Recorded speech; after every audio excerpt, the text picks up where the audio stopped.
നമ്മൾ പങ്കിടും വാക്കുകൾ, നമ്മൾ പങ്കിടും സ്വപ്നങ്ങൾ, നമ്മൾ പങ്കിടും ജീവിതങ്ങൾ.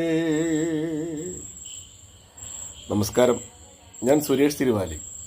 മഞ്ചേരി NSS കോളേജിന്റെ 92-94 പ്രീ ഡിഗ്രി ബാച്ച് ഈ വരുന്ന ഓണക്കാലത്ത് സെപ്റ്റംബർ 1 വീണ്ടും ആ ക്യാമ്പസിൽ ഒത്തുകൂടുകയാണ്.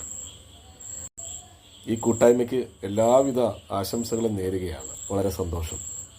30 വർഷത്തിന് ശേഷം കൗമാരകാലത്തെ നല്ല ഓർമ്മകൾ പങ്കുവയ്ക്കാൻ ഈ കൂട്ടായ്മയിൽ പങ്കുചേരാനും എത്തുന്ന എല്ലാ സുഹൃത്തുക്കൾക്കും എൻ്റെ എല്ലാവിധ ആശംസകളും നേരുന്നു. ഈ ഓണക്കാലത്ത് ഈ സൗഹൃദ കൂട്ടായ്മയിൽ ഓർമ്മകളുടെ ചെപ്പ് തുറക്കുന്ന ഈ അവസരത്തിൽ ഞാനും നിങ്ങളുടെ കൂടെ ഉണ്ടാവും.